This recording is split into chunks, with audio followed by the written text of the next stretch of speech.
realmente es el único ciliado que afecta al ser humano.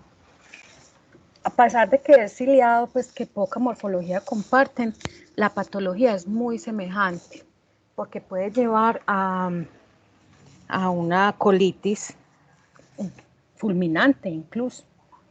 El cuadro de disentería que causa Balantidium coli es semejante al que ocurre con entamoeba histolítica. Balantidium coli es el protozoo más grande que infecta al ser humano y está un poco más evolucionado comparado con las amebas, ya que tiene citostoma y citopigio. Tiene dos núcleos, uno mayor y uno menor, y ese micronúcleo es el que comparte a través de conexiones citoplásmicas un balantidium en su forma de trofozoito con otro. Entonces tienen cada uno su macronúcleo y comparten el micronúcleo, lo transfieren de una célula a otra. Por eso se habla de reproducción sexual, más ya sabemos que eso no es reproducción, sino que es una forma de intercambiar material genético, en ese caso es conjugación. La prevalencia en Colombia de Balantidium coli cada vez es más baja. El último estudio nos dice que la prevalencia es de alrededor del 1%. Realmente es bastante baja. De Balantidium hay forma de trofozoito y de quiste. El quiste es bastante resistente, tiene una doble membrana gruesa y a partir de un quiste va a eclosionar un trofozoito, máximo 2 trofozoitos. Los quistes más redondeados tienen gran cantidad de vacuolas, los trofozoitos ciliados, bastante móviles, con un citopigio, que es un rudimento de ano, y el citostoma, que es el rudimento de boca. El ciclo biológico es bastante sencillo, la forma infectante es el quiste de pared gruesa, doble pared, doble membrana. Ese quiste se reblandece en el paso por el estómago y en el intestino delgado, en la luz del intestino delgado, eclosiona el trofozoito. Los trofozoitos entonces migran hacia el intestino grueso, donde pueden estar, al igual que entamoeba histolítica, en la luz del intestino sin causar daño, o adheridos al epitelio causando invasión en la mucosa, puede pasar a la submucosa, la muscular, incluso puede causar peritonitis, semejante al cuadro con entamoeba histolítica. Entonces pueden haber infecciones asintomáticas donde no hay invasión, asintomáticas o con muy pocas manifestaciones clínicas. Puede haber invasión a la mucosa del colon, pueden causarse ulceraciones en esa mucosa penetrando hacia las capas más profundas y de ahí pues rara vez, pero puede ocurrir perforación intestinal con peritonitis. También puede haber invasión a vasos sanguíneos o linfáticos, pero es muy poco frecuente, llevando a manifestaciones extraintestinales. Se caracteriza en esas manifestaciones extraintestinales por ulceraciones de fondo necrótico. Esas ulceraciones pueden llevar a síntomas como disentería, rectitis, dolor en el marco cólico y síntomas generales incluyendo disminución en el peso, vómito y debilidad en el hospedero. En los casos, eso es en los casos agudos, y en los casos crónicos generalmente cursa con disentería, aunque la invasión en el tejido es menos frecuente en los casos crónicos. Los síntomas de diarrea son más intensos y frecuentes, pero sin signos evidentes de invasión. Las ulceraciones son diferentes en entamoeba histolítica y en Balantidium coli. En entamoeba histolítica hablábamos de unas úlceras en botón de camisa o cuello de botella, mientras que en Balantidium las úlceras son de forma irregular y de fondo necrótico, o sea, son más evidentes en el exterior de la mucosa. Al igual que las que son causadas por entamoeba histolítica, también pueden confluir entre ellas, causando lesiones de gran tamaño. Las formas fulminantes son más frecuentes en ancianos y en niños desnutridos, donde se puede presentar perforación intestinal y choque séptico. Para el diagnóstico, pues lo más útil es el análisis coprológico, donde se van a observar quistes y trofozoitos dependiendo de la consistencia de las heces. Sabemos que si es muy diarreica vamos a encontrar principalmente trofozoitos y por el contrario si es blanda o si son heces formes ya lo que encontramos son quistes. Pasamos a flagelados. De flagelados nosotros aprendimos cuando empezamos a ver los protozoos intestinales, aprendimos que hay Chilomastix mesnili y Pentatrichomonas hominis que son flagelados no patógenos. Ahora, Giardia es un flagelado patógeno. La Giardia intestinalis, Giardia duodenalis o Lamblia, que es la misma, puede causar diarrea en niños, en adultos. Es más frecuente en niños porque va induciendo una respuesta inmune protectora al paso del tiempo. Sin embargo, los adultos también podemos presentar diarrea por Giardia. Los trofozoitos de Giardia son piriformes y presentan dos núcleos anteriores que están unidos por una porción central. Esos trofozoitos tienen 4 pares de flagelos, tienen 2 pares de flagelos anteriores, tienen 2 pares de flagelos laterales y un par de flagelo posterior. Tiene además una ventosa ventral. Esa ventosa ventral, que aquí la vemos en el microscopio electrónico, miren que se ve como levantadita, con esa ventosa ventral o disco suctorio se adhiere a la superficie del epitelio. Aquí hablamos de epitelio en intestino delgado, duodeno y yeyuno principalmente. Con esa ventosa se adhiere al epitelio y causa irritación en el epitelio, porque está ahí adherida con esa ventosa, pero los flagelos también se mueven. Entonces irritan el epitelio. Pueden causar atrofia en las vellosidades y disminución en la absorción. Además, si hay una parasitación intensa, son gran cantidad de trofozoitos casi que tapizando el epitelio, lo que puede llevar a un bloqueo en la absorción de los nutrientes. Los trofozoitos, dijimos, trofozoitos, 2 núcleos, mientras que los quistes tienen 4 núcleos. También se puede observar el axostilo, que está tanto en trofozoitos como en quistes, y se observan los cuerpos parabasales que le sirven principalmente como almacenamiento de energía. Les contaba ahorita que Giardia duodenalis, intestinalis o Lamblia es la misma, con diferentes nombres. Hay otras especies de Giardia que tienen alta especificidad de especie, sin embargo, también hay reportes de infección en seres humanos por otras especies de Giardia. Y Giardia duodenalis, intestinalis o Lamblia, que es la misma, puede infectar diferentes especies, solo que se presentan diferentes genotipos, donde los genotipos A y B son los más frecuentes en los humanos. Esta infección puede transmitirse entonces desde los animales a los humanos a través del consumo de quistes. Los quistes de Giardia son bastante resistentes a la clorinación del agua del acueducto municipal e incluso son resistentes a la cloración del agua de la piscina.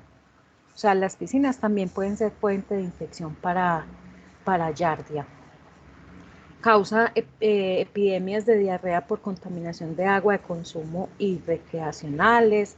Giardia es prevalente en países industrializados y países en vía de desarrollo. En nuestra población general la prevalencia es del 12 al 13% y en niños la prevalencia es mucho más alta. Va a causar enfermedad clínica principalmente en niños y en personas, adultos mayores y pacientes inmunocomprometidos. La forma infectante son quistes tetranucleados. Esos quistes tetranucleados pasan por el tracto digestivo, llegan al intestino delgado y allí duplican sus núcleos y eclosionan 4 trofozoitos por quiste. Esos trofozoitos permanecen allí, duodeno y yeyuno, y se multiplican por fisión binaria, como vemos acá, fisión binaria. Esos trofozoitos eventualmente son arrastrados por el bolo alimenticio hasta que llegan a intestino grueso, y en el intestino grueso un trofozoito se transforma en un quiste, un quiste por trofozoito. Salen en las heces, de nuevo, heces líquidas, trofozoitos, heces blandas, semiblandas y duras, quistes. El movimiento de esos trofozoitos en el intestino, ya les contaba ahorita, causa irritación en el epitelio.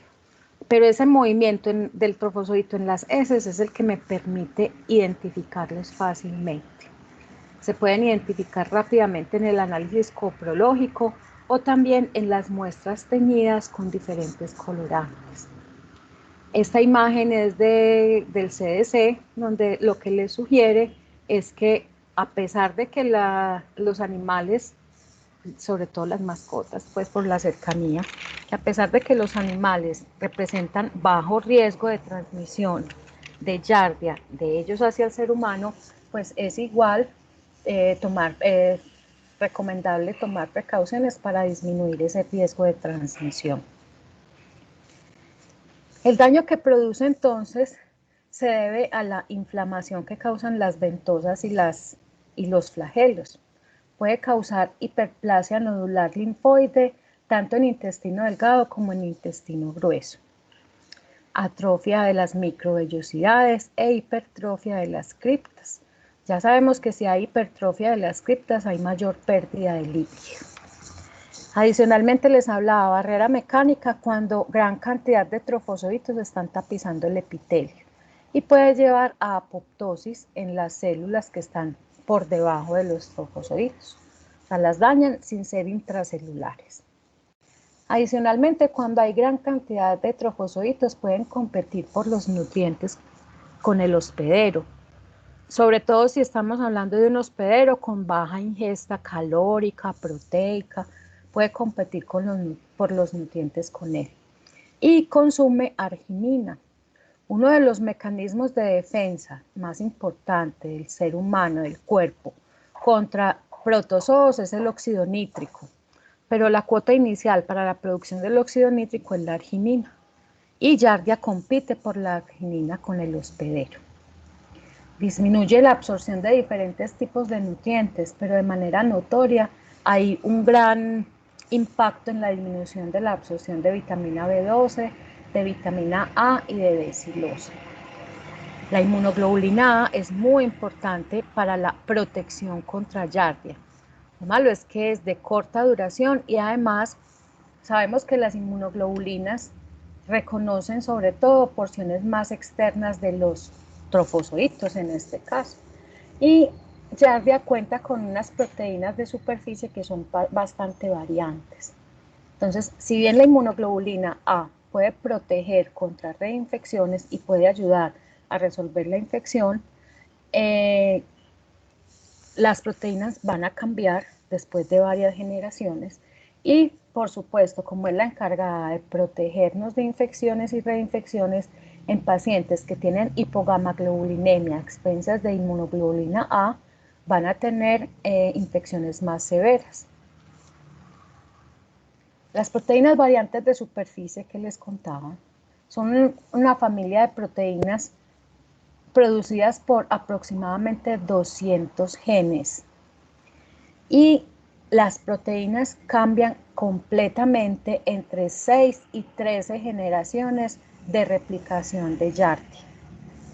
Ustedes saben bien, ahora que han visto más inmunología, que los anticuerpos están dirigidos contra epítopes muy específicos, muy cortos. Y si hay variaciones antigénicas, pues los anticuerpos ya no los van a reconocer. Los trofozoitos se unen a la superficie gracias a las lectinas que presentan y al disco suctorio. En ese disco suctorio participan diferentes tipos de proteínas como las giardinas, los microtúbulos, la actina y la miosina de los trofozoitos. En esa adherencia causa los efectos de los que ya habíamos hablado. La respuesta del hospedero está mediada principalmente por inmunoglobulina A secretora, que ya dijimos, varían las proteínas variantes de superficie, ya cambió completamente el parásito. La IgA secretora también puede reconocer yardinas y tubulinas. Tiene como fin principal la producción de inmunoglobulina A y movilizar los trofozoitos. Y el otro mecanismo importante de respuesta de los hospedero es el óxido nítrico, que inhibe la proliferación de Giardia, pero ya dijimos que Giardia consume la arginina, que es la cuota inicial para el óxido nítrico. Esa imagen del libro de parasitosis humanas me gusta mucho, porque miren, es una fotografía de microscopio electrónico de barrido, y miren cómo deja en el epitelio la huella del disco suctorio, o sea, probablemente esta se desprendió, y miren cómo deja la huella. Ahí podemos entonces inferir cómo es que va causando daño en el borde en cepillo del epitelio. Además de lo que hemos hablado, los efectos que hemos causado sobre el epitelio, también induce un aumento en los linfocitos y va a secretar y excretar productos que causan lesión en los enterocitos. Es posible que haya una alteración en la microbiota intestinal que lleve a aumento de bacterias que no son capaces de desdoblar las sales biliares y por lo tanto se dificulta la absorción. Además se disminuyen otras enzimas importantísimas en la digestión, por lo cual vamos a encontrar un paciente con una diarrea esteatorreica y lientérica, bastante abundante, espumosa y maloliente. Eso lleva obviamente a malabsorción en electrolitos, solutos y grasas. Se pueden presentar casos de giardiasis aguda en los niños, también en viajeros no inmunes, por ejemplo, un individuo que viva en una ciudad, puede ser un adulto en una ciudad, donde la carga de giardia es mínima, puede ir a una zona donde haya mayor ingesta de quistes de giardia, por lo tanto le va a dar diarrea entre 1 y 2 semanas después de que ingiere los alimentos contaminados.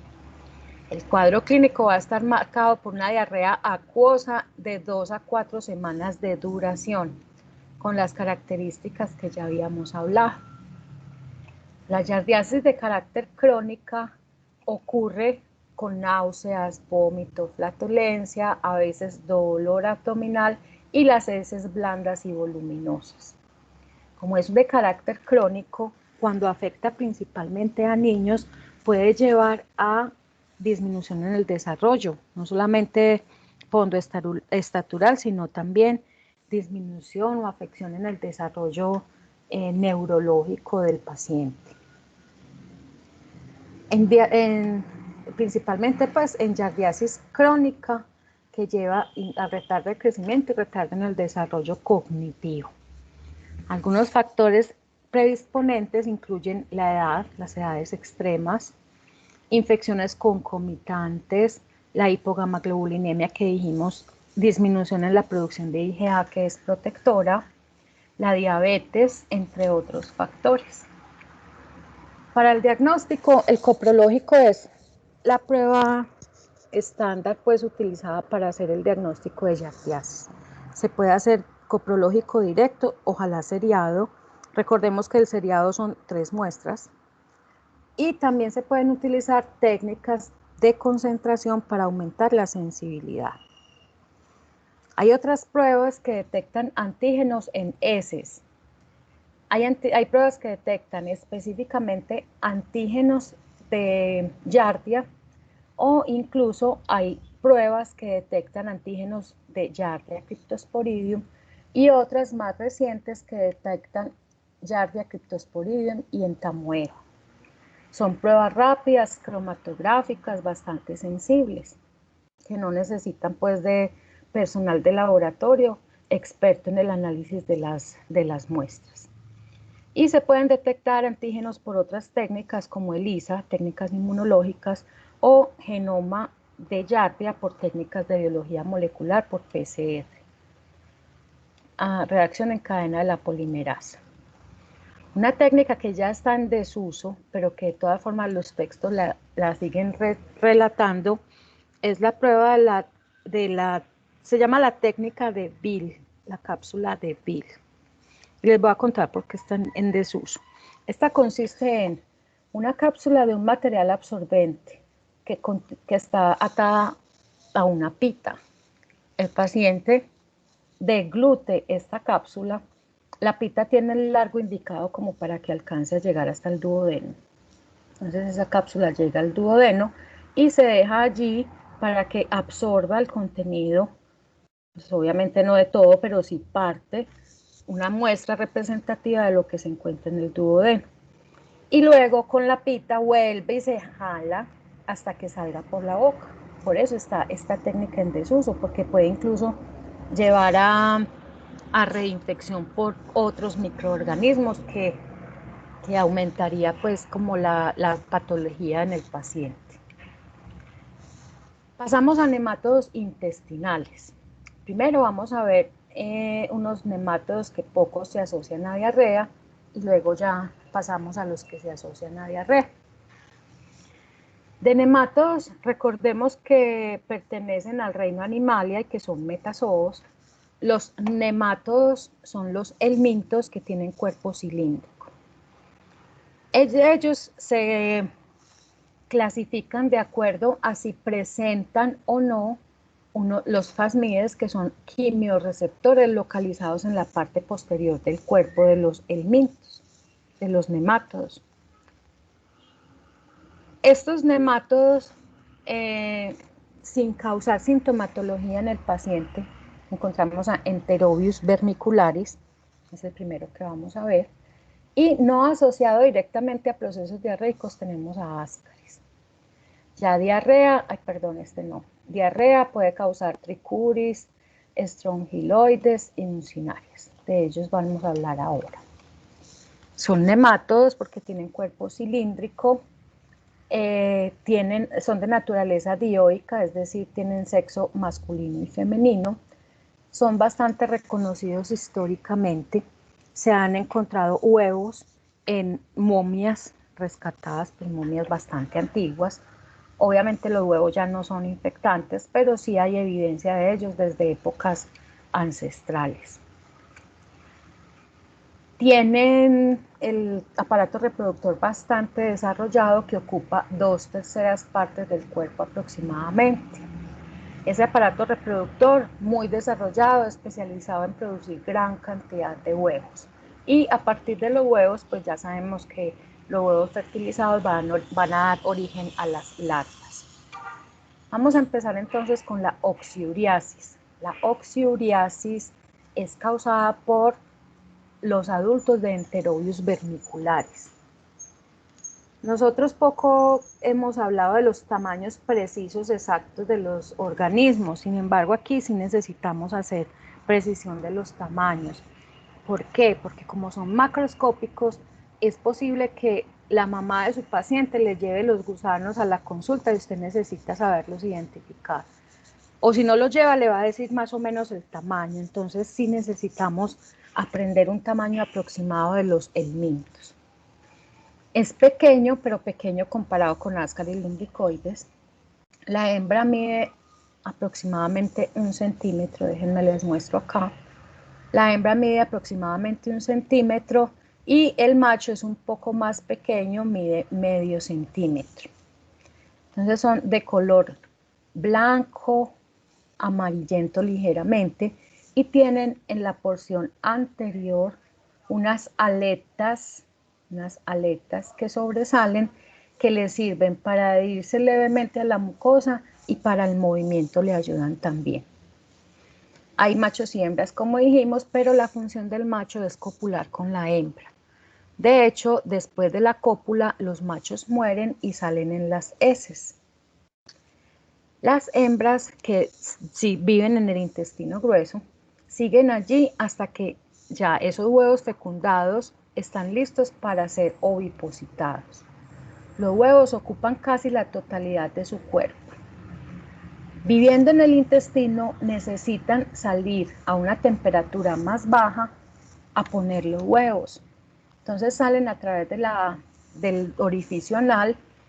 Si la hembra pone todos los huevos en una sola ovipostura, ya la hembra muere ahí en el exterior. Pero si no alcanza a poner todos los huevos, ella intenta regresar al intestino grueso para seguir en el desarrollo de esos huevitos. En su afán pues de regresar al intestino grueso, puede hacer migración errática, o sea, no entrar al intestino grueso por el ano, sino que puede irse hacia genitales externos, masculinos y femeninos. Incluso en las niñas, en las mujeres, pueden ir hacia la vulva, pueden ingresar por el introito vaginal y pueden causar sintomatología asociada a la localización de esas hembras adultas en el tracto reproductor. Los huevos que pone la hembra son fértiles, son embrionados, casi listos para infectar. O sea, el embrión está listo al interior del huevo entre 4 y 6 horas después de la oviposición. Generalmente esa ovipostura ocurre por la noche, cuando el peristaltismo es menos intenso. Entonces, diga usted, llevan el niño a dormir como a las 9 de la noche, por ejemplo. Digamos que a la medianoche ya está profundamente dormido, el peristaltismo ha disminuido y las hembras salen a poner los huevos. Esos huevos los ponen en la región perianal. En la región perianal pone los huevos la hembra y los deja adheridos con una sustancia, con un moco adherente, como a la medianoche. O sea que para las 4 de la mañana esos huevos ya están listos para ser infecciosos. Por eso se considera que se pueden transmitir de persona a persona, ya que rápidamente se desarrollan los embriones en el interior. También hay casos reportados en hombres que tienen sexo con hombres y en las prácticas anales.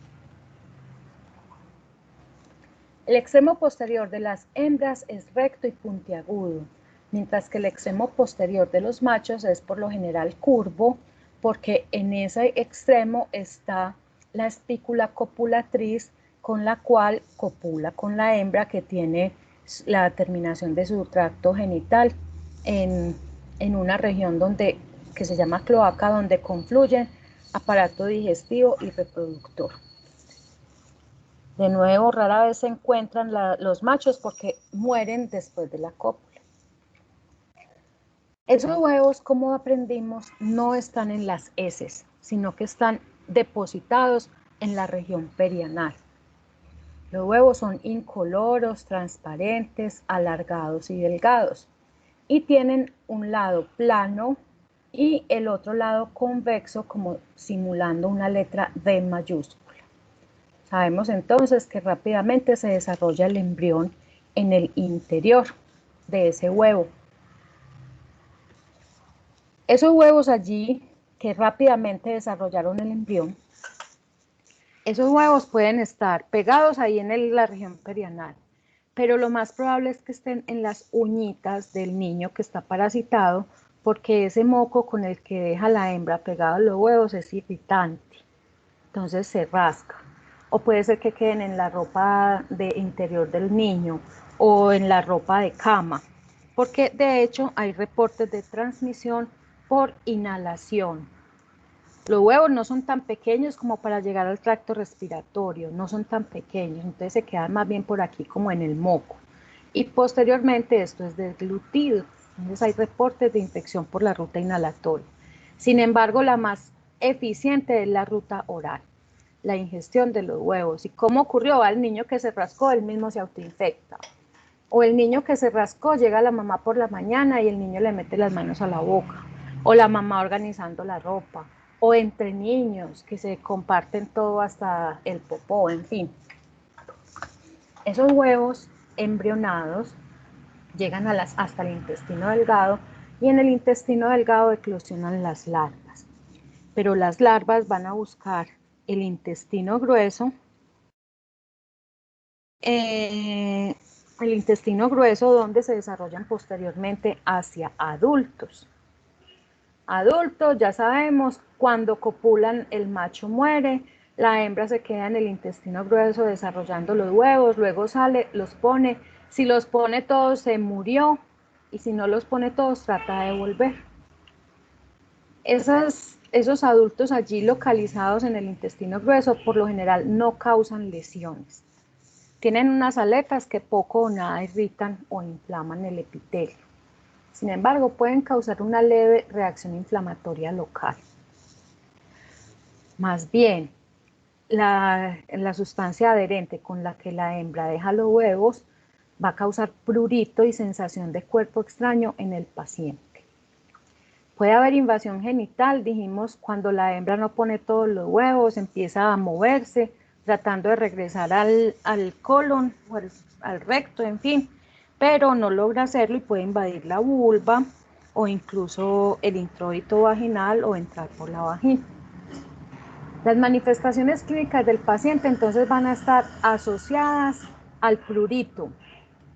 Entonces es un niño que cambia de comportamiento, porque es un niño que tiene tanto prurito anal que necesita estarse rascando. Entonces es el niño que en el colegio se la pasa encerrado en el baño, por ahí aislado, que disminuye su atención a clase y que incluso puede tener prurito nasal.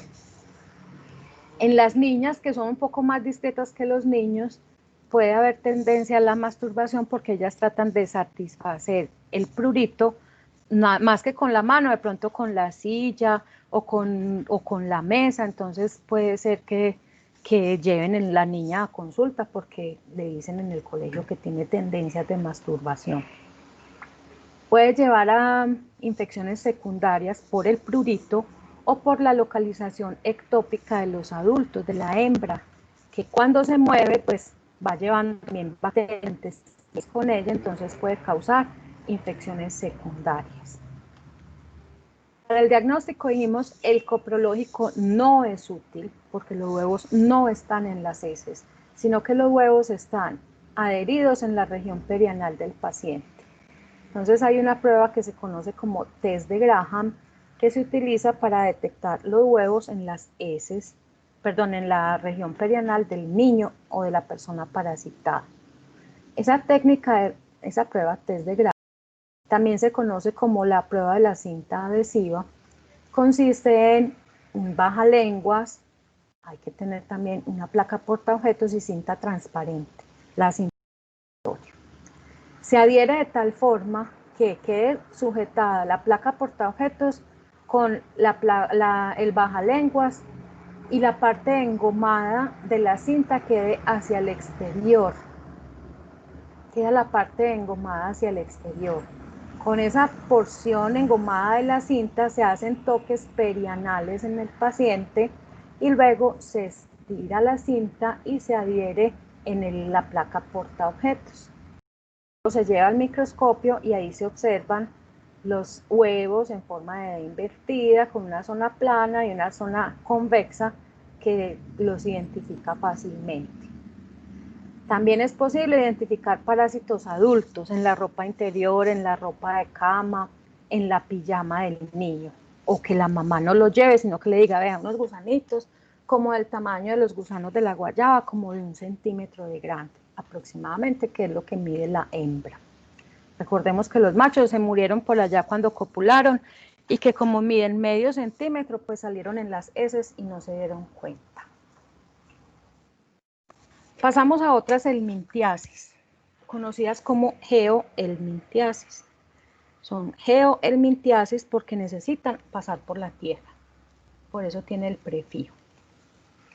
Quiere decir que los huevos, cuando salen en las heces, necesitan pasar por un estadio en la tierra, los huevos o las larvas, como vamos a ver, necesitan pasar por la tierra para poder lograr el desarrollo adecuado. Aquí encontramos diferentes parasitosis que vamos a ver a continuación, empezando con la ascariasis, que rara vez se asocia a diarrea. Las otras sí se asocian más frecuentemente a diarrea. La ascariasis es la parasitosis más frecuente de las helmintiasis humanas. Este fue el parásito más antiguamente reconocido por su gran tamaño. Entonces hay textos donde hablan de parasitación por Ascaris. Su localización habitual es el intestino delgado, también duodeno, yeyuno. Sin embargo, en parasitismos intensos puede ocurrir invasión de todo el intestino delgado y algo más preocupante, que es el movimiento de los adultos a localizaciones extraintestinales. Vamos a ir desarrollando esas ideas.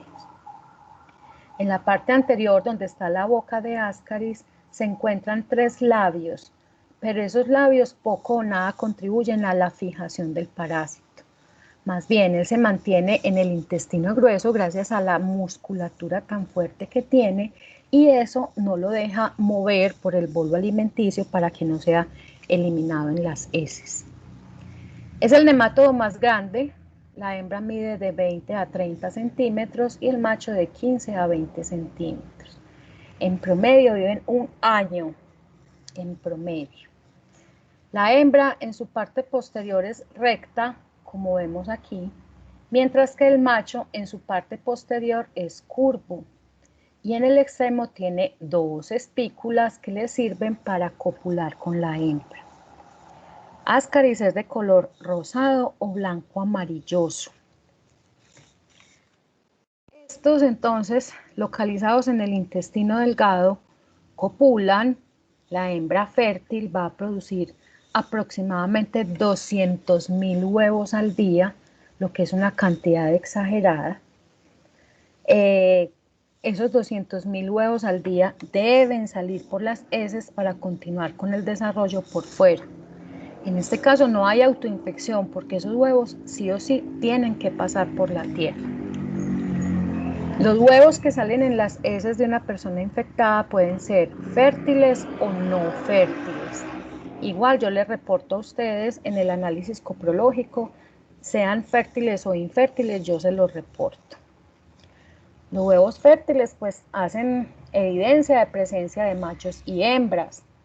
Si hay gran cantidad de huevos infértiles, pues lo más probable es que solamente hayan hembras o mayor cantidad de hembras parasitando.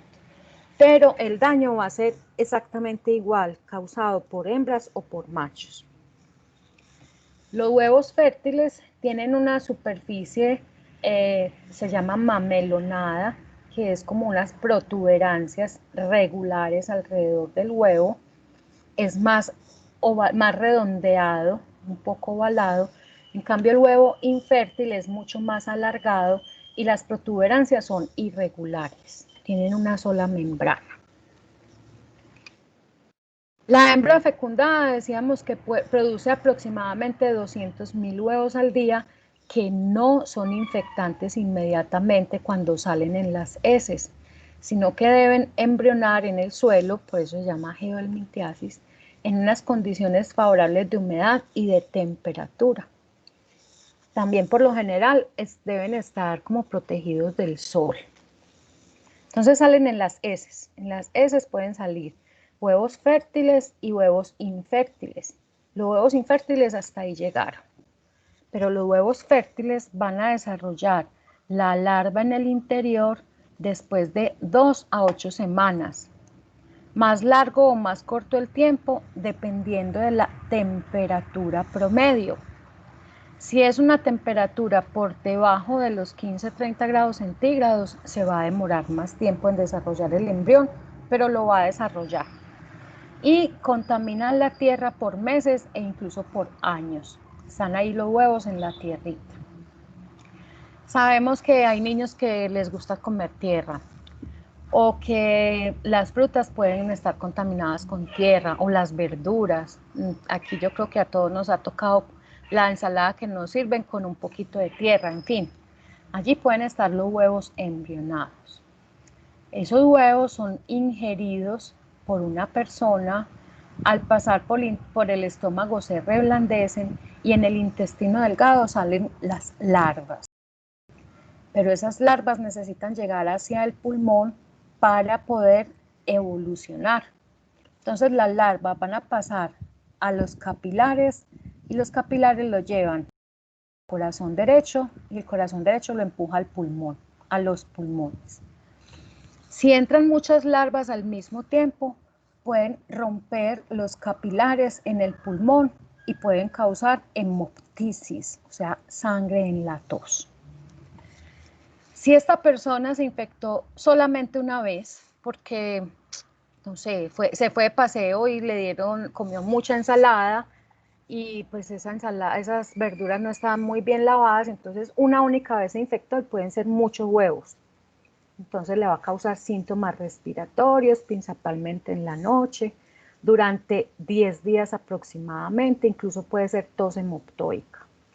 Pero cuando las larvas ya están listas, ascienden, suben por el árbol bronquial, tráquea, epiglotis, y aquí en la epiglotis son deglutidas las larvas.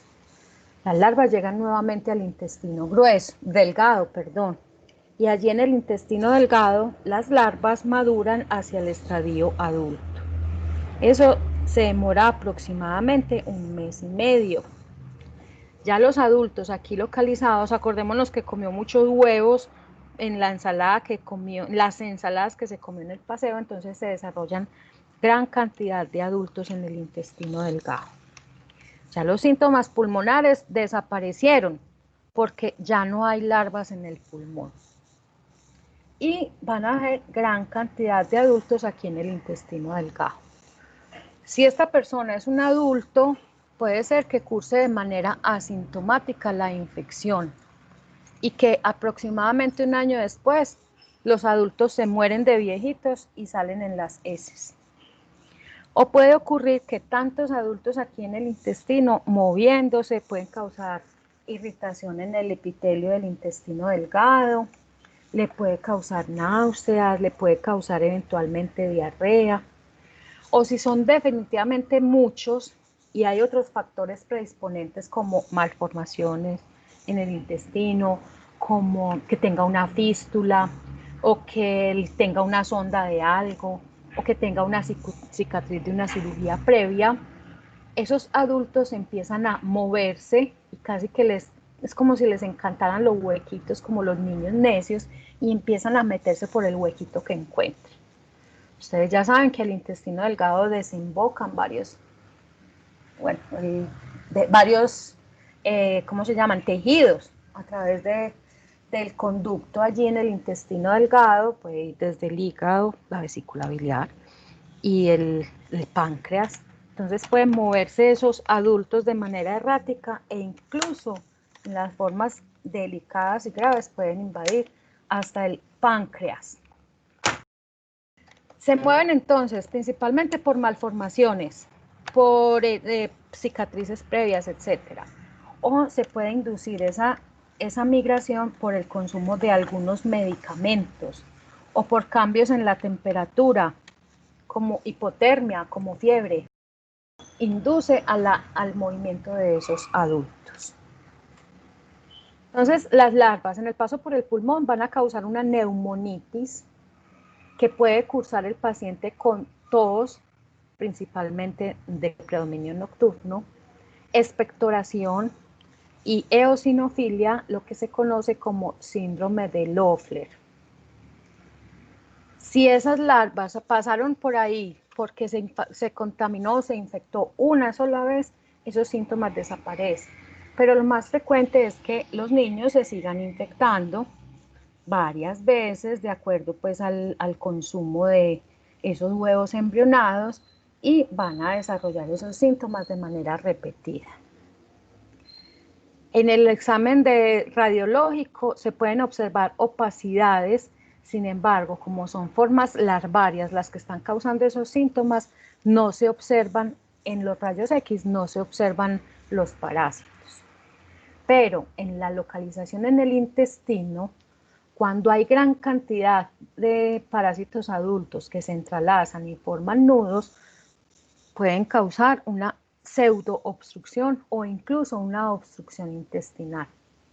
En una radiografía, en una ecografía, se pueden identificar esos adultos de Ascaris lumbricoides y sobre todo cuando están migrando por las vías biliares, por los conductos hepáticos, en el páncreas se pueden observar con el análisis ecográfico. Si son hembras las que están migrando y ponen los huevos allá en los tejidos, Esos huevos no se van a desarrollar, no, ellos tienen que salir a la tierra, pero esos huevos sí pueden desencadenar una reacción inflamatoria de tipo granuloma a cuerpo extraño, por la presencia de esos huevos en el parénquima de los tejidos. Clínicamente, entonces, un paciente puede estar infectado con las larvas en el pulmón y pasar desapercibido. Los síntomas generalmente son leves. O complicarse ya un síndrome de Loeffler cuando hay hipersensibilidad, causando incluso posteriormente una neumonía atípica. Eso, las formas larvarias. Pero los adultos también pueden causar complicaciones respiratorias. Los adultos desde el intestino, dijimos, se mueven por estímulo de calor, frío, medicamentos. En este caso, nos relatan en un artículo, nos relatan una niña que fue llevada a urgencias por dificultad respiratoria. La niña fallece por una obstrucción respiratoria y al fallecer empiezan a salir gran cantidad de adultos por los orificios naturales. Durante la necropsia, se observan y se extraen gran cantidad de adultos de la tráquea de la niña. Eso es un caso de maltrato infantil, porque la niña no fue llevada a tiempo al médico, porque a la niña no le suministraron antiparasitarios, que de hecho se los da el sistema de salud de manera gratuita. Entonces, complicaciones respiratorias. Las complicaciones intestinales, generalmente causadas por adultos de Ascaris lumbricoides. Vemos a este niño con un abombamiento abdominal, pero es un niño que está adelgazado, muy probablemente está desnutrido. Entonces, tiene el abdomen distendido, lo que le da una sensación de llenura. Entonces hay hiporexia e incluso anorexia y náuseas y probablemente vómito. En ocasiones también puede haber diarrea. La obstrucción es la manifestación clínica más importante. Primero pseudoobstrucción y luego obstrucción intestinal. Más frecuente en niños, obviamente por el diámetro del intestino delgado. Migraciones, ahorita hablamos de migraciones al tracto respiratorio, pero de adultos.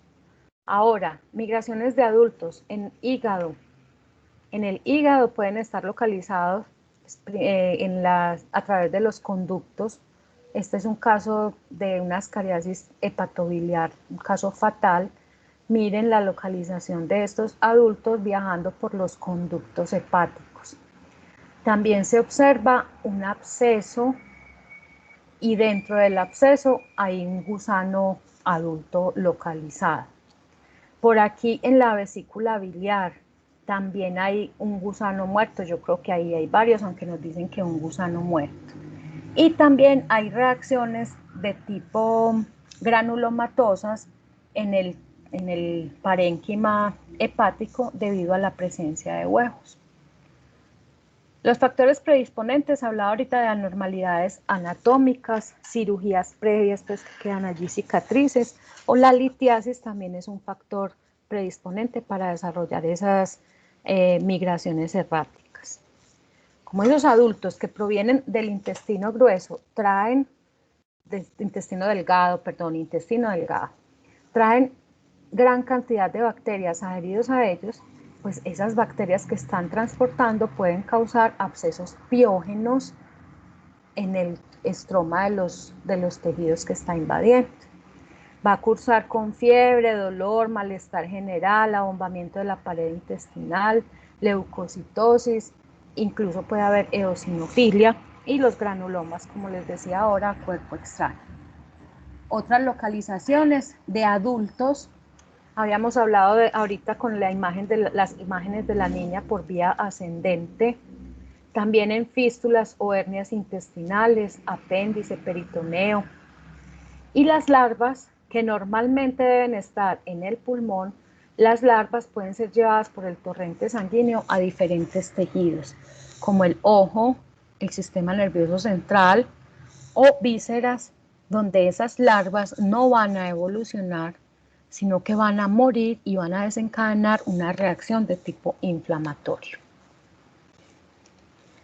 Los efectos nutricionales que tiene la parasitación por Ascaris lumbricoides incluyen disminución en la ingesta, porque vimos un abombamiento abdominal, sensación de plenitud, siente que no tiene hambre porque está lleno, pero lleno de adultos de Ascaris lumbricoides, o puede haber bajo uso de nutrientes.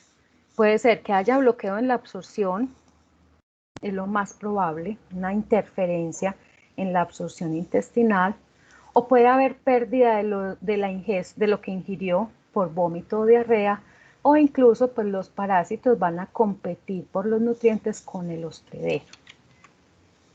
Para el diagnóstico, el análisis coprológico sigue siendo el más importante. Coprológico seriado, coprológico por concentración, donde se van a observar los huevos. Yo les debo reportar huevos por gramo de heces. Es un recuento aproximado el que yo les hago en coprológico, pero si quieren un recuento más preciso deben ordenar una técnica de recuento de huevos como la técnica de Cato-Katz. En el reporte yo les voy a decir cuántos huevos por gramo de materia fecal tiene su paciente.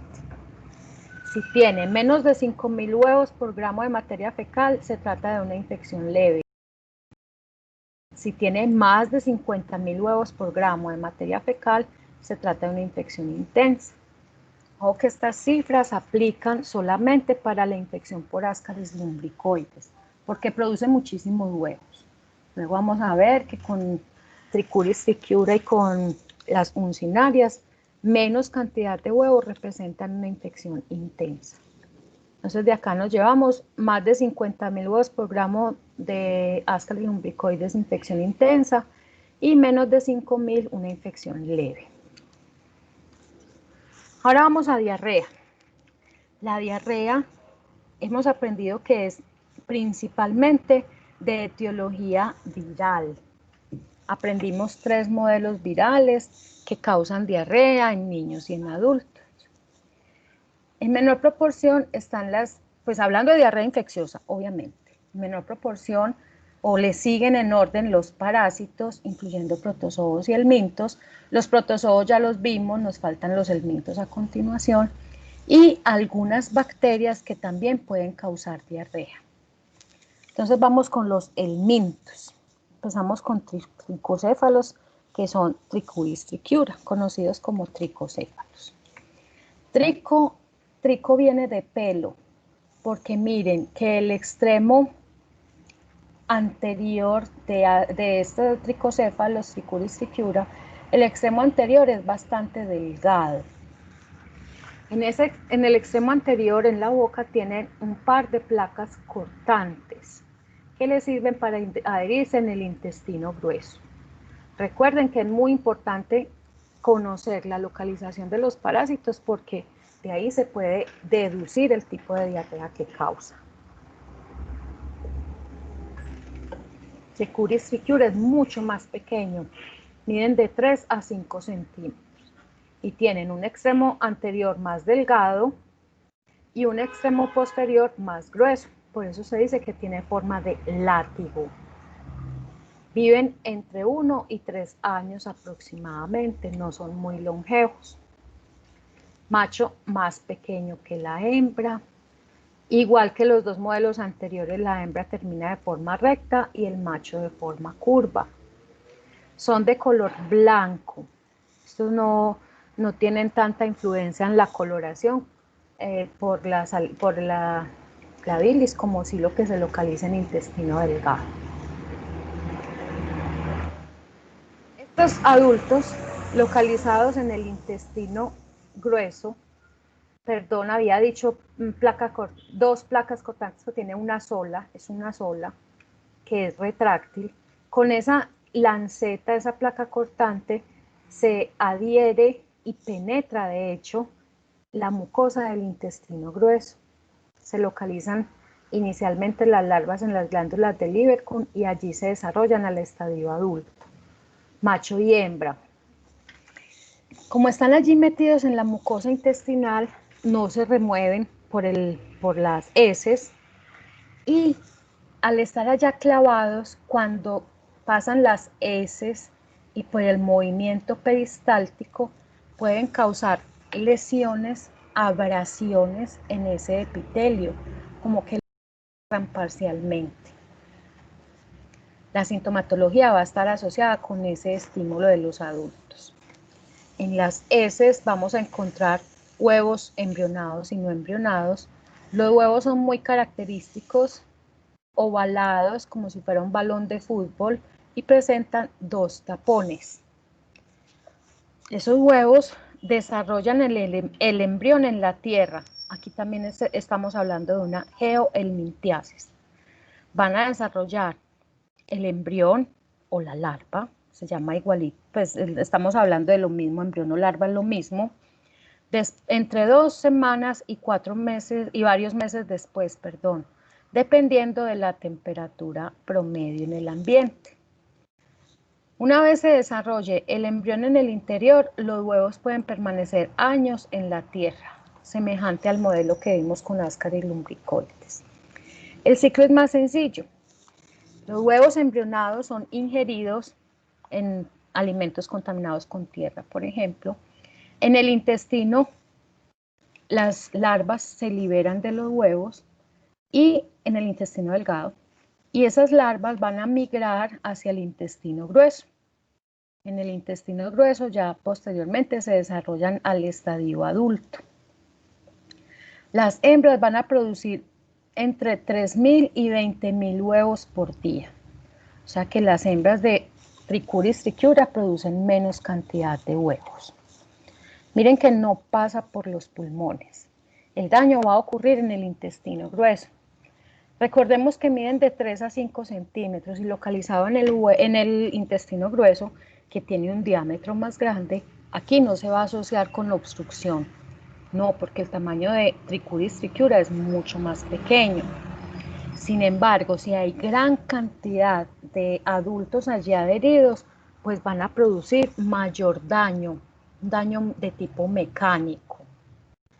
Ese daño incluye cambios histológicos asociados con inflamación. Va a tener también infiltrados de células mononucleares y puede haber aumento en la IgE circulante. En la mucosa del colon también podemos encontrar mastocitos y van a liberar ellos gran cantidad de histamina. Esa histamina va a estimular el movimiento peristáltico. El proceso inflamatorio también va a tener un estímulo nervioso, lo que puede llevar a prolapso rectal, principalmente en niños con desnutrición crónica y con invasión por gran cantidad de Trichuris trichiura. Entonces el prolapso rectal es una complicación en donde el recto sale a través del ano, porque hay diferentes causas que llevan a esto, principalmente el estímulo en nervios en el intestino grueso, pueden llevar a una pérdida en la tonicidad del esfínter anal, lo que permitirá que salga el colon. En ese caso, si sale el colon por el recto, se pueden observar adultos adheridos a la mucosa del paciente. Ocasionalmente puede causar también rectitis, lógico, gran cantidad de parásitos allí, o puede también cursar con un cuadro de apendicitis. Entonces, el paciente inicialmente desarrolla infecciones asintomáticas, si son adultos, pues un paciente adulto y una infección por pocos parásitos, o pueden ser infecciones de intensidad media con dolor y diarrea, dolor generalmente con sensibilidad en la fosa ilíaca derecha, y en los parasitismos intensos, sobre todo en niños desnutridos, en ellos se presenta la peor parte, porque va a haber pérdida de sangre por los adultos allá adheridos en la mucosa. Entonces van a causar lesión en el tejido con pérdida de sangre, aunque hasta esto Trichuris trichiura no es hematófago, él no consume sangre, pero la pérdida constante de sangre va a llevar a anemia en el paciente, disminución en el desarrollo cognitivo y pondoestatural. Paciente que cursa con disentería, ya presenta sangre en heces, dolor, pujo y tenesmo. Por la desnutrición puede llevar a manifestaciones sistémicas, incluyendo los dedos en palillo de tambor. También se va a afectar la piel, el cabello del paciente por esa desnutrición que está exacerbada por la parasitación por Trichuris trichiura. El diagnóstico se confirma por la visualización de huevos en heces. En un análisis coprológico normal, ojalá coprológico seriado, yo les hago el recuento de huevos. Si tienen menos de 1000 huevos por gramo de materia fecal de Trichuris trichiura, se trata de una infección leve. Intensa cuando hay más de 10.000 y muy intensa cuando hay más de 50.000. Si nos acordamos, en Ascaris lumbricoides hablamos de una infección intensa cuando había más de 50.000, son demasiados huevos.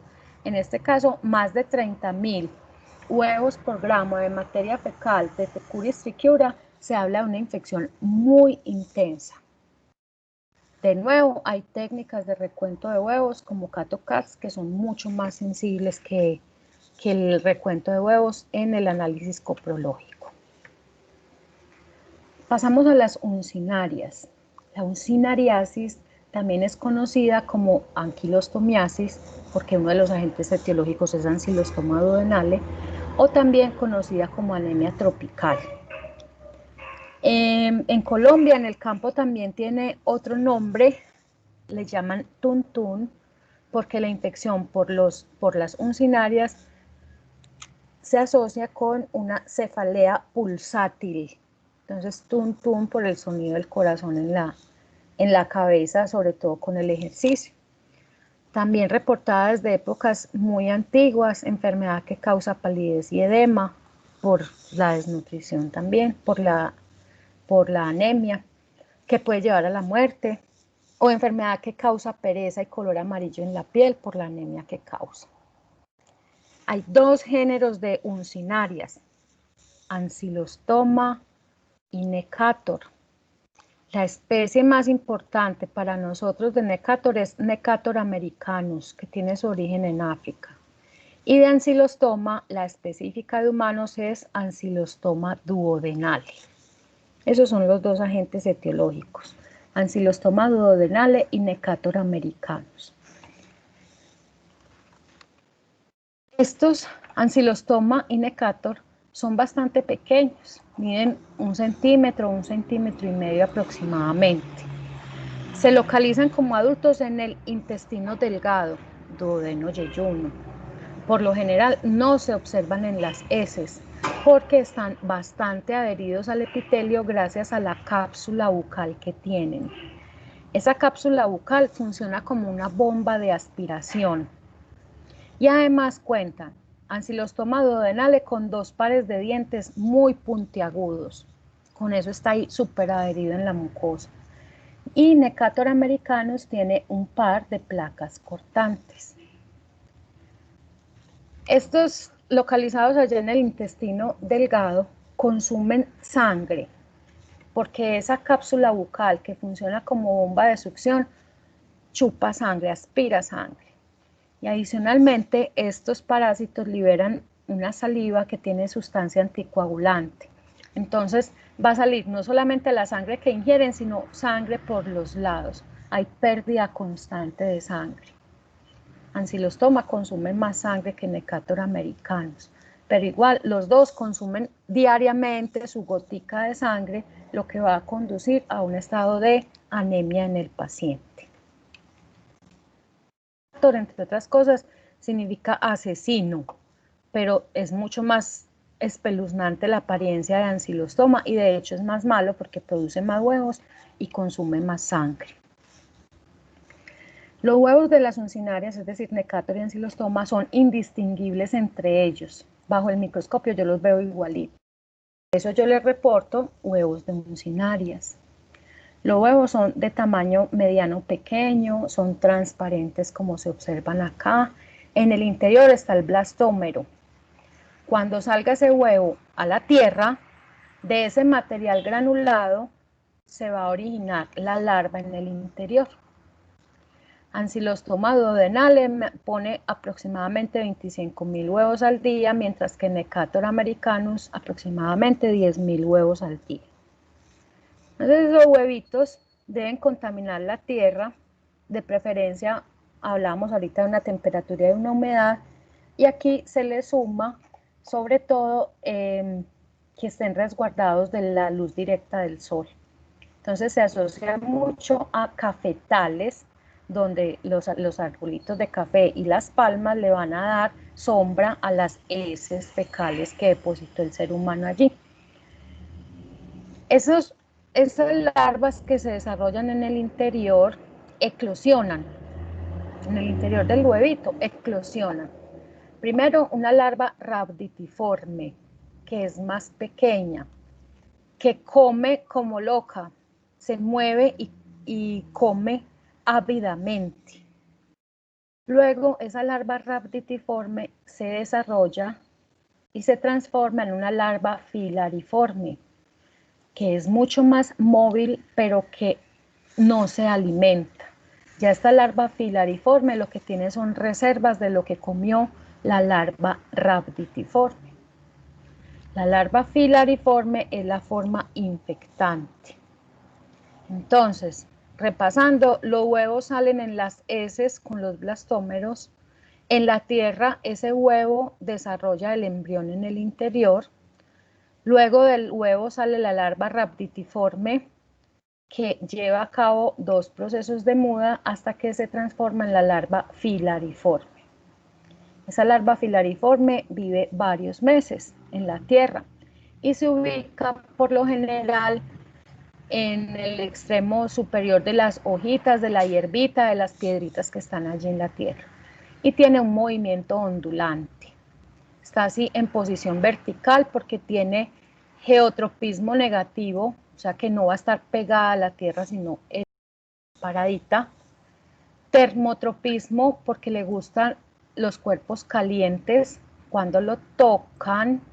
Entonces, tigmotropismo, cuando lo tocan se adhiere, y si ese cuerpo es caliente, con mayor razón.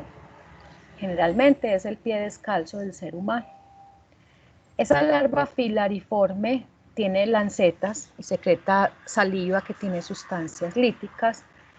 Penetran la piel descalza de este individuo, se mueven por el tejido subcutáneo hasta que encuentran pequeños capilares. Van a viajar por tejido, por circulación, hasta que los llevan al corazón derecho. Corazón derecho los empuja al pulmón y van a llevar un ciclo en el pulmón, 7 a 10 días aproximadamente. Cuando las larvas están listas, ascienden, son deglutidas, llegan al intestino delgado y en el intestino delgado se desarrollan a su estadio adulto. De Ancylostoma duodenale también hay reportes de infección por ingestión de la larva filariforme. Ingestión de larva filariforme que también debe pasar al pulmón para poder continuar con su ciclo de desarrollo. ¿Cuánto viven las uncinarias? Aproximadamente 5 años, pero también hay reportes de Necator americanos viviendo hasta 17 años. El individuo va a desarrollar tantos adultos en el intestino como tantas larvas filariformes hayan penetrado a través de su piel. Vimos entonces que deben pasar por la piel, por los pulmones y por el intestino. Puede causar daño en esos 4 sitios. Entonces, en la invasión cutánea, esa invasión cutánea por lo general ocurre por los espacios interdigitales, entre los dedos de los pies. Va a penetrar por las sustancias líticas esa larva filariforme. Esas sustancias líticas son pruriginosas, inducen prurito más bien, inducen prurito. Entonces, al rascarse se pueden sobreinfectar. Inicialmente hay una pápula por donde ingresó, pero por el rascado puede haber dermatitis con una infección secundaria purulenta. A veces se pueden observar esos pequeños canales subdérmicos por la migración larvaria. Sin embargo, hacer el diagnóstico por esa invasión cutánea es muy difícil, o sea, sí se puede observar, pero nada de que van a ordenar una biopsia para ver la larva filariforme moviéndose, no, eso es muy difícil. Vienen las lesiones pulmonares, cuando ya esas larvas alcanzaron los pulmones. Igual que vimos con Ascaris lumbricoides, si son muchos, perforan los capilares y pueden causar sangrado, pequeñas hemorragias. Pero en general, pues lo que causan es, igual que dijimos ahora, neumonitis con focos neumónicos en invasión masiva. Luego de su desarrollo en el pulmón, llegaron esas larvas al intestino. En el intestino, recordamos que tienen una cápsula bucal, los unos con placas cortantes y los otros con dientes. Van a causar una lesión inflamatoria y mecánica. Adicionalmente, esa saliva que se cree que tiene de sustancia anticoagulante, entonces también va a desencadenar una reacción, una lesión sangrante, principalmente en duodeno y yeyuno. Las infecciones leves por lo general son asintomáticas y causan síntomas cuando hay 100 Necator americanos y o 30 ancilostoma duodenal. Entonces, ahorita vimos por qué menos cantidad de ancilostoma puede causar más sintomatología. Y repasamos aquí, aunque está más clarito que ya va a parecer más oscuro, la cantidad de sangre que ingiere diariamente ancilostoma duodenale es mayor. Esos síntomas intestinales son de poca intensidad. Incluso pues en las infecciones leves no hay sintomatología. Pero puede haber dolor epigástrico, náuseas, pirosis y ocasionalmente diarrea. La diarrea se asocia principalmente a cuadros de infecciones múltiples, gran cantidad de uncinarias. Como está comiendo sangre y parte de la sangre se está saliendo por los lados de la boca de las uncinarias, pues esa sangre se puede detectar a través de la prueba de sangre oculta. Pueden haber cambios radiológicos que no son muy evidentes, además no son específicos, incluyendo duodenitis con distorsión de la mucosa y contracciones segmentales. Por último, en las manifestaciones, ya estas son manifestaciones sistémicas secundarias a la anemia ferropénica. Ancilostoma duodenale consume más sangre en el día. Dirán ustedes, pero 0.2 mililitros de sangre, eso es una gotica de sangre, sí, pero entonces, si son gran cantidad de ancilostoma comiéndose 0.2 mililitros diario y duran 5 años, obviamente van a desencadenar una anemia de tipo ferropénica por la pérdida de hierro.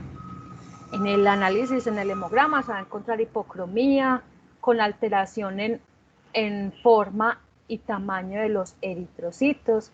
También la médula ósea va a tratar de restaurar la concentración de eritrocitos, entonces aumentan los reticulocitos. El hierro sérico va a estar disminuido, sin embargo, pues responde muy bien ese hierro al tratamiento en el paciente. En los pacientes desnutridos puede cursar con anemia megaloblástica por deficiencia en vitamina B12 o anemia combinada, tanto megaloblástica como ferropénica. En las formas leves va a haber debilidad y palidez en el paciente, pero en las formas avanzadas, debido a la anemia, hay disnea de esfuerzo y cansancio. Y en más severos, desde la niñez, puede haber retardo en el desarrollo cognitivo y pondoestatural del niño. En el examen físico puede haber derrames pleurales por la baja concentración de proteína, igual que los edemas en extremidades, palidez intensa, hepatomegalia o esplenomegalia, ascitis, hemorragias retinianas eventualmente, fiebre y cambios cutáneos. Debido a la anemia, hay otras alteraciones cardiovasculares que se pueden presentar. En cuanto a la respuesta inmune, la eosinofilia es marcada en este caso, dada la migración, la presencia de larvas en tejidos y por la invasión en la mucosa. Se van a producir tanto anticuerpos como células en respuesta a la infección. Sin embargo, esa respuesta inmune no va a poder resolver la infección. Tanto anticuerpos IgG como IgE se van a producir en infección por las uncinarias. Para el diagnóstico, reiteramos coprológico, seriado, huevos de uncinarias es lo que yo les voy a reportar. Si hay menos de 2.000 huevos por gramo, se trata de una infección leve e infección intensa cuando hay más de 4.000 huevos por gramo. También se puede hacer cultivo de larvas para poder identificar si se trata de Necator americanus o Ancylostoma duodenale. Las heces se pueden cultivar en agar o en papel filtro. A partir de las heces con huevos van a eclosionar las larvas rhabditiformes, pero las larvas rhabditiformes son muy semejantes entre ellas. Deben evolucionar a las larvas filariformes, que ya morfológicamente sí son más diferentes. Ya los detalles de cómo son, pues no son importantes para ustedes que son médicos, pero sí saber que las larvas filariformes son las que me permiten diferenciar entre Necator americanus y Ancylostoma duodenale. ¿Y dónde encontramos las larvas? Solamente en el cultivo de heces en agar o en papel filtro. El último modelo de hoy es Strongyloidiasis. Strongyloides stercoralis es considerado un parásito oportunista. Ha cobrado mucha importancia en pacientes inmunosuprimidos. Los pacientes con SIDA presentan infecciones masivas, incluso por fuera del intestino delgado, que pueden llevarlos a la muerte. La estrongiloidosis es la menos frecuente de las geohelminthiasis. Normalmente se localiza en duodeno y yeyuno, pero en pacientes inmunocomprometidos pueden localizarse casi que en cualquier tejido. Solamente la hembra es parásita, no encontramos macho parásito. Entonces la hembra se autofecunda para poder producir los huevos embrionados, y a partir de los huevos eclosionan los primeros estadios larvarios. También, igual que las uncinarias, el promedio de vida es de 5 años de los parásitos.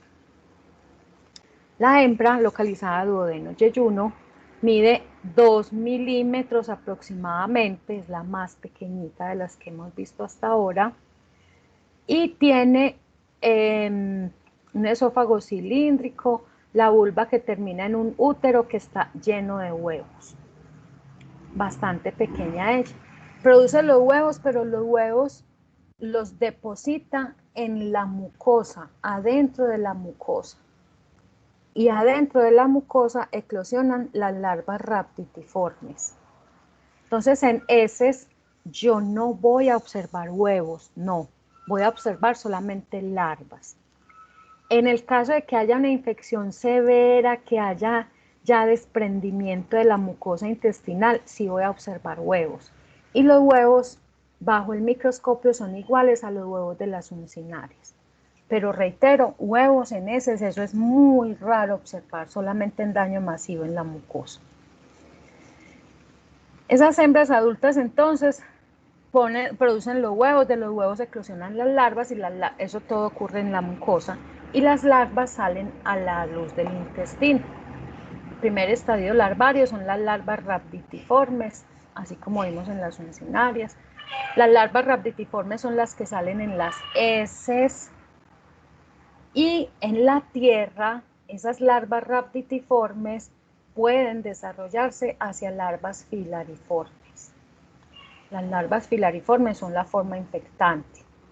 En esa larva filariforme no se observa la cavidad bucal, no se alimentan, pero viven con las reservas que le dejó la larva rhabditiforme. En el modelo de Strongyloides stercoralis también encontramos adultos de vida libre. Los adultos de vida libre, obviamente, son libres, están en la tierra. A partir de una larva rhabditiforme, bueno, dos larvas rhabditiformes, Se pueden diferenciar a macho y hembra de vida libre, que miden aproximadamente 1 milímetro. Macho y hembra copulan, la hembra pone huevos y esos huevos van a desarrollar la larva en el interior y va a eclosionar posteriormente una larva rhabditiforme. Vamos a recoger todo esto en 3 ciclos de vida. Un ciclo de vida directo, donde las larvas rhabditiformes se transforman a filariformes en la tierra. Un ciclo de vida indirecto, donde las larvas rhabditiformes se desarrollan a adultos de vida libre. Y un ciclo de autoinfección, donde se producen formas infectantes en el intestino delgado. Vamos a explicar eso con la gráfica. Entonces, una persona infectada con Strongyloides stercoralis tiene los adultos metidos en la mucosa del intestino delgado, duodeno, yeyunio principalmente. Allá metida en la mucosa, la hembra pone huevos, de los huevos salen las larvas rhabditiformes y ya las larvas rhabditiformes sí están en la luz del intestino. Esas larvas rhabditiformes pueden ser arrastradas y salen en las heces. Larvas rhabditiformes eliminadas en las heces. Hay un ciclo de vida directo, donde la larva rhabditiforme se desarrolla larva filariforme. Y la larva filariforme es la que infecta a través de la piel. Y los eventos subsecuentes son semejantes a lo que ocurre con las uncinarias. Entonces, directo porque de larva rhabditiforme se transforma a larva filariforme. Hay un ciclo indirecto donde la larva rhabditiforme puede desarrollarse a adultos de vida libre, un macho y una hembra, miden aproximadamente 1 milímetro. Copulan, la hembra pone huevos, dentro del huevo se desarrolla la larva rhabditiforme es liberada y puede seguir de vida libre, un ciclo, 2 ciclos. O puede ser que esa larva rhabditiforme se transforme en larva filariforme y ya pase a infectar. Entonces, el uno es directo porque rhabditiforme pasa a filariforme e infecta, y el otro es indirecto porque rhabditiforme pasa a adultos de vida libre y tiene que volver a pasar otro ciclo para poder infectar indirecto. Nos falta el ciclo de autoinfección. Esas larvas rhabditiformes que están en la luz del intestino delgado pueden ser estimuladas para transformarse en larva filariforme. ¿Qué las estimula? Principalmente los medicamentos inmunosupresores. Los corticosteroides son especiales para inducir el desarrollo de larva rhabditiforme a larva filariforme. Entonces, dentro del mismo intestino, las larvas rhabditiformes se transforman en larvas filariformes. Esas larvas filariformes pueden penetrar la piel en la región perianal o incluso en el mismo intestino grueso. La larva filariforme atraviesa los capilares, debe ser llevada hacia el pulmón, los espacios alveolares, madura, ya sube, es deglutida, llega al intestino delgado y se desarrollan hembras adultas. Entonces es autoinfección, porque miren que en ningún momento tuvo que salir del intestino para desarrollar un nuevo adulto causando infección. Entonces son 3 ciclos biológicos. Un ciclo directo por Strongyloides stercoralis y ocurre solo con ellos. De los otros parásitos que hemos visto, nemátodos, va a desarrollar tantos nemátodos en el intestino como tantas formas infectantes adquiera. En cambio, en Strongyloides stercoralis, el paciente con inmunosupresión y que toma terapia inmunosupresora puede desarrollar autoinfección. Entonces puede ser que haya adquirido 10 larvas filariformes por la piel, 10. Si es inmunocompetente va a tener 10 adultos en el intestino, pare de contar. Pero si ingiere corticosteroides puede tener 10, 20, 30, 50, 500, que pueden parasitar no solamente el intestino delgado, sino también el intestino grueso, el estómago, las larvas en diferentes tejidos, lo que puede llevar a la muerte del paciente. Tenemos entonces patogenia, igual que vimos ahorita, en diferentes tejidos, en la piel, en el pulmón, en el intestino y en otras vísceras. En la piel parecido a uncinarias, en los pulmones parecido a uncinarias y a Ascaris lumbricoides. En el intestino semejante a las uncinarias, inflamación, muy relacionada con la cantidad de adultas hembras que hay allí. En parasitismo intenso hay invasión masiva de la submucosa e incluso de la capa muscular, lo que puede llevar a la formación de granulomas a cuerpo extraño. Normalmente duodeno y yeyuno están afectados, pero en infecciones masivas todo el intestino delgado, incluso el intestino grueso, incluso el estómago. Pueden haber focos necróticos en la mucosa con formación de ulceraciones y como llegó hasta la capa muscular, incluso puede perforar el intestino y llevar a septicemia por la presencia de bacterias en sangre periférica. Y la invasión a otros tejidos que se presenta principalmente en pacientes inmunocomprometidos y muy particularmente en pacientes con bajo recuento de linfocitos TCD4. Entonces, en el paciente inmunocompetente, dijimos tantos adultos como tantas formas infectantes. Las lesiones cutáneas, pues tiene una mácula en el sitio por donde entró, se forman canales serpinginosos en las plantas de los pies o en región perianal también puede suceder. En la invasión pulmonar, pues tenemos el síndrome de Loeffler con una neumonitis con eosinofilia, síndrome de Loeffler, o en casos intensos hay bronquitis. Puede haber formas intensas crónicas, intestinales, crónicas, porque puede ser que la infección sea constante, con gran cantidad de adultos en el intestino. Clínicamente, el inmunocompetente va a desarrollar síntomas intestinales, dolor epigástrico, semejando una úlcera péptica a una duodenitis, eosinofilia, náuseas, vómito, diarrea acuosa, en paciente inmunocompetente. Pero en paciente inmunodeficiente, pues, obviamente los mismos síntomas y más graves, hiperinfección por dolor abdominal, diarrea, invasión a otros órganos y con esa hiperinfección, infección masiva en diferentes tejidos. Aquí está pues lo que lo predispone a desarrollar una hiperinfección. La estrongiloidosis es la menos frecuente, como les contaba ahorita, de los helmintos intestinales, de los nematodos intestinales. Es más frecuente en zonas rurales, en las zonas cafeteras, porque cuando se van a recolectar el café, pues no hay un baño cerca, entonces utilizan el campo como baño, eso se llama fecalismo, deposición de excretas a cielo abierto. También los individuos caminan descalzos, entonces eso es factor predisponente. Los pacientes alcohólicos pueden presentar mayor predisposición a sobreinfección, autoinfección, perdón, debido a las deficiencias inmunológicas. La prevalencia en Colombia alcanza hasta un 20%. Puede llevar a desnutrición en el paciente. La generación de adultos de vida libre garantiza que el terreno se mantenga contaminado por periodos prolongados de tiempo o casi que de manera permanente. Igual que vimos con las uncinarias, también se producen anticuerpos que no van a resolver la infección y tampoco van a ser protectores.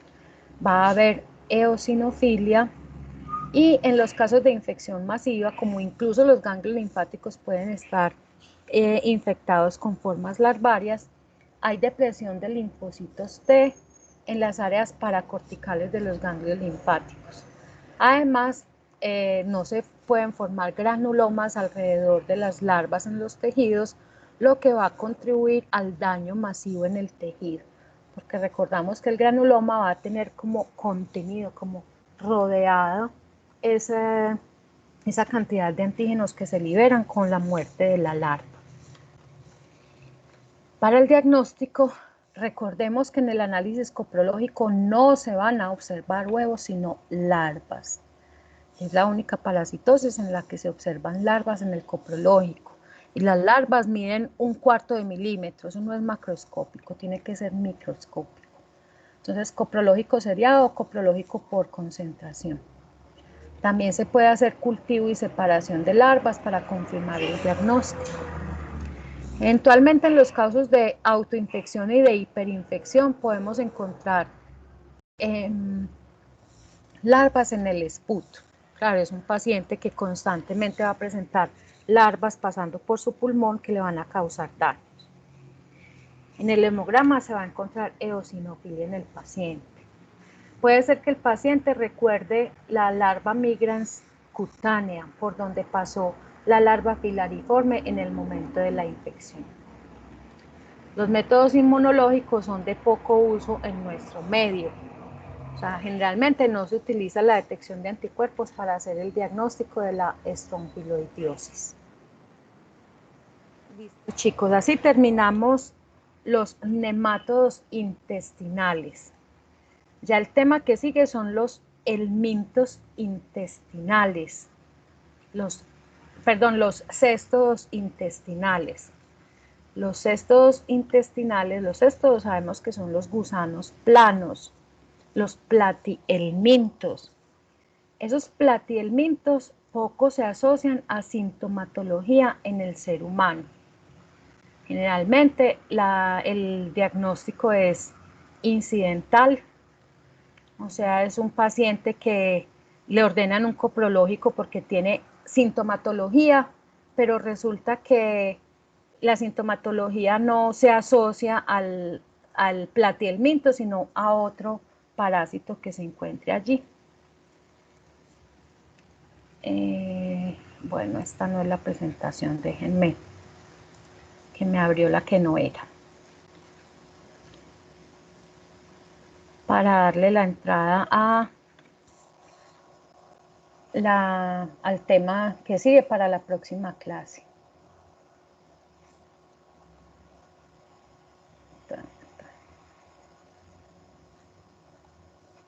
Vea, pues ya no me va a dejar abrir este. Esperen un momento.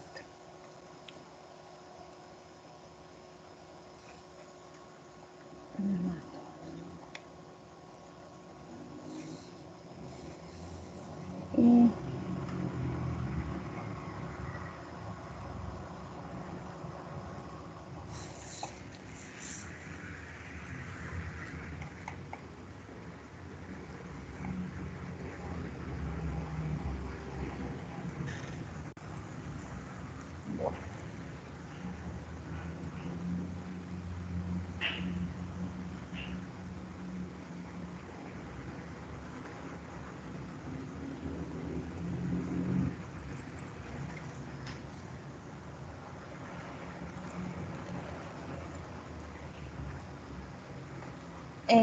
por favor me confirman si la pantalla dice céstodos intestinales, para hablarles hoy del céstodo más largote.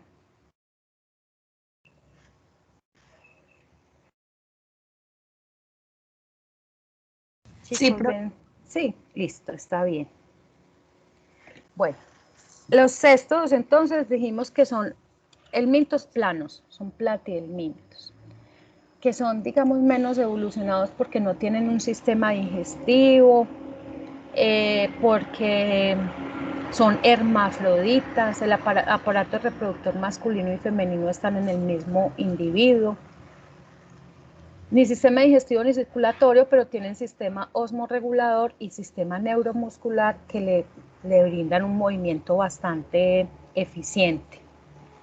Sabemos que el cuerpo de los céstodos está dividido en una porción proximal que es mal llamada cabeza, no es cabeza porque no tiene sistema nervioso, tampoco tiene una boca, pero tiene órganos de fijación. Esta región proximal como escólex. Tiene ventosas, generalmente 4, pero vamos a empezar con uno que tiene 2. y puede tener rostelo, que es una corona de ganchos. Entonces tiene un escólex, un cuello y un estróbilo o cuerpo. El estróbilo está formado por proglótides que están en forma de cadena. Esto a manera de repaso porque lo aprendimos el semestre pasado.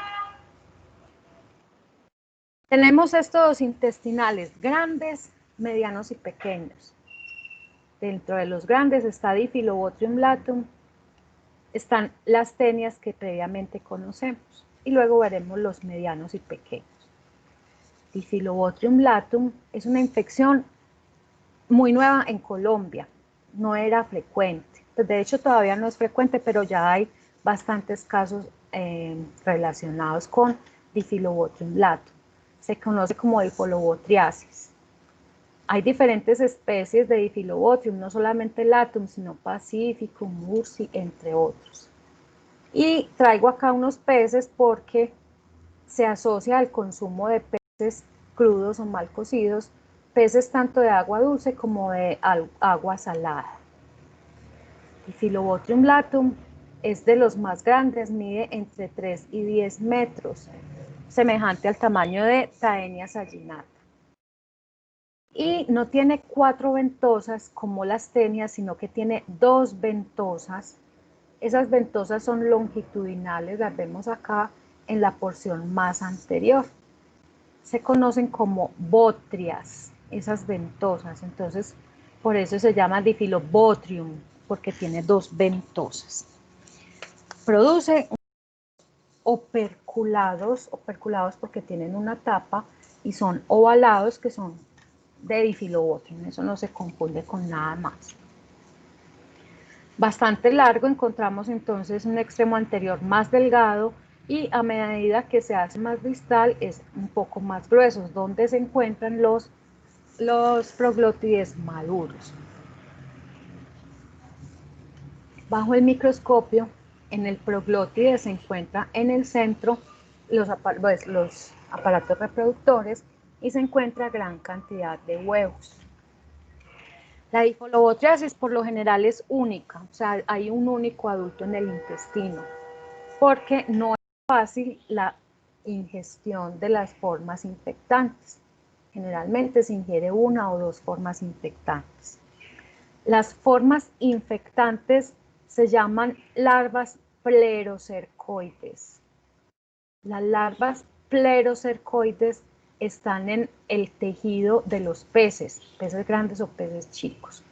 Lo que pasa es que a veces hay peces chicos con larvas plerocercoides que se lo comen peces grandes, pero en ellos no evoluciona el parásito, sigue estando la larva plerocercoide. Entonces la forma infectante es la larva plerocercoide, que está en el pez crudo o mal cocido. Entonces ojo con el sushi. Esa larva plerocercoide que está en el tejido se ingiere. En el intestino delgado se libera el embrión o larva, se libera en el intestino delgado y con el escólex se adhiere al epitelio del intestino delgado. Allí empieza a crecer hasta que alcanza entre 8 y 10 metros, vive aproximadamente 10 años de vida, y hay un inconveniente, y es que compite por la vitamina B12 con el hospedero. Generalmente incluso alcanza a absorber toda la vitamina B12 que ingiere el hospedero. Esa es la causa el motivo de consulta, una anemia megaloblástica. Rara vez se asocia a manifestaciones o síntomas intestinales. Este Diphyllobothrium produce aproximadamente 1 millón de huevos al día. Esos huevos salen en las heces de la persona infectada. Los huevos no están embrionados, desarrollan el embrión cuando ya están en el agua dulce o agua salada, dependiendo de la especie de Diphyllobothrium. Desarrollan el embrión en el interior, entonces libera el primer estadio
Profe, si estás hablando no te escuchamos. Ah, se fue.